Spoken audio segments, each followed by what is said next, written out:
2 రోజులు 11 ప్రాంతాలు 60 మంది సిబ్బంది సోదాలు 170 కోట్ల నగదు 130 కోట్ల విలువైన బంగారం. ఇది ఐటీ శాఖ దాడుల్లో బయటపడ్డ శేఖర్ రెడ్డి ఆస్తుల చిట్ట. మరోవైపు టీటీడీలో శేఖర్ రెడ్డి సభ్యత్వాన్ని రద్దు చేయాలంటూ ఆందోళనలు కొనసాగుతున్నాయి.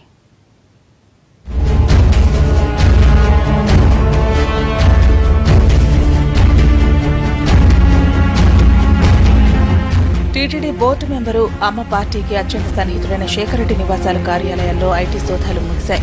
మొత్తంగా చూస్తే 170 కోట్ల విలువైన నగదు 130 కోట్ల రూపాయల విలువైన బంగారాన్ని అధికారులు స్వాధీనం చేసుకున్నారు. 2 రోజుల పాటు 11 ప్రాంతాల్లో 60 మంది సిబ్బంది ఈ దాడుల్లో పాల్గొన్నారు.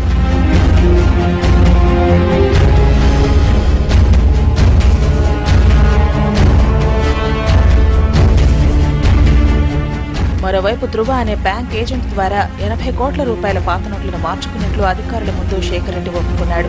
నోట్ల రద్దుపై మోడీ ప్రకటన చేసిన నవంబర్ 8వ తేదీ రాత్రి బంగారాన్ని కొనుగోలు చేసినట్టు అంగీకరించాడు.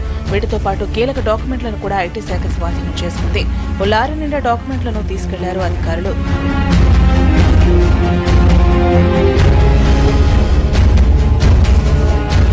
మరోవైపు అక్రమాలకు పాల్పడ్డ శేఖర్ రెడ్డి సభ్యత్వాన్ని టీటీడీ రద్దు చేయాలంటూ ఇప్పటికే తిరుపతిలో నిరసనలు జోరుగా సాగుతున్నాయి. దీంతో టీటీడీ పాలక మండలి అతడి సభ్యత్వం రద్దుపై ఇవాళ ప్రకటన చేయనుంది. తమిళనాట పలువురు రాజకీయ ప్రముఖులతో సంబంధాలున్న శేఖర్ రెడ్డి 1000 కోట్లకు పైగా విలువైన కాంట్రాక్టు పనులు చేస్తున్నట్లు సమాచారం. టీటీడీ బోర్డు మెంబర్ కాకముందు తిరుమలలో తనకు తెలిసిన నేతలు అధికారుల ద్వారా తమిళనాడు నేతలు అధికారులకు స్వామి దర్శనం కల్పించేవాడట. నమ్మకమైన వ్యక్తిగా ఉంటూ అక్కడి నేతలకు బినామీగా కొనసాగుతున్నాడనేది బహిరంగ రహస్యం. ముఖ్యంగా అధికార పార్టీ అన్నాడీఎంకేకు నమ్మిన పాటుగా కొనసాగుతున్నాడు.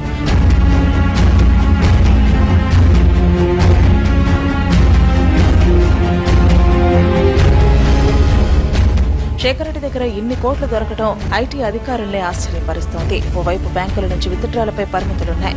నోట్ల కోసం జనం తీవ్ర ఇబ్బందులు పడుతున్నారు. ఇలాంటి సమయంలో కోట్లలో కొత్త నోట్లు ఎలా వచ్చాయి, ఎవరెవరితో సంబంధాలున్నాయి అన్న కోణంలో ఐటీ శాఖ ఆరా తీస్తోంది.